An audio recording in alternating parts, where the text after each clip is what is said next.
A lot of people are mad about mopeds, one way or the other. Now, people who ride them are crazy for the scooters because they're cheap transportation. They can also drive you crazy if you're a car caught behind a slow-moving moped. The I-Team's Glenn Meek has been looking into how these motorbikes are regulated in Nevada, which is not very closely. And we begin with the very definition of what a moped or scooter is. The definition of a scooter is important because scooters and mopeds don't have to be registered or insured in Nevada, while a motorcycle does. Yet we discovered many mopeds being sold here may actually fit the definition of a motorcycle, including some right off the showroom floor. These don't need a motorcycle license, don't need registration or insurance. The I-Team went shopping for a moped with a hidden camera. What are the horsepower on these guys? 9 horsepower. 9 horsepower on these? Our salesperson told us the scooter we were eyeing had a 9 horsepower engine and would do better than 40 miles per hour. I'm not going to get pulled over going 40 with these things, am I?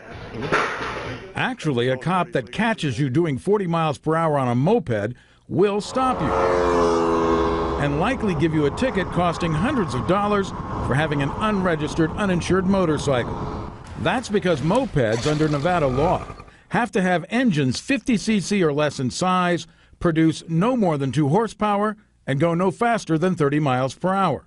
Initially, they stopped me because they said I was going faster than 35 miles an hour.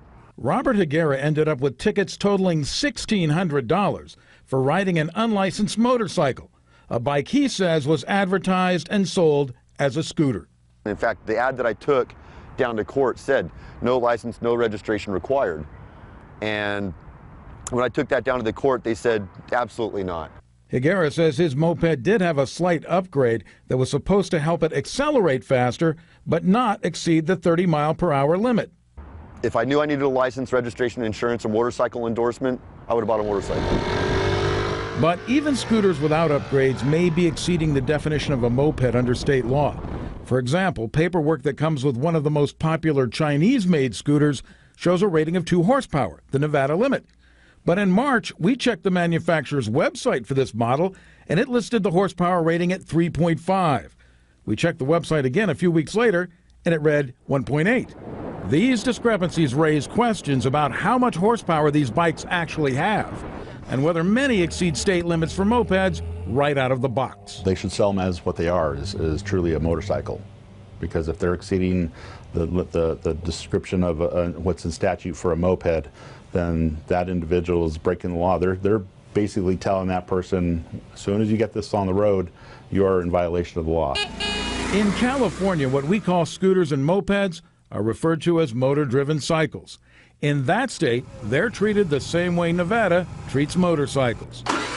Moped mechanic and salesman Fred Cartwright says those kinds of rules would kill the scooter industry in Nevada. I don't think it's a good idea because it's going to cause a lot of people to stop riding them, stop buying them, because they can buy a motorcycle instead of a scooter.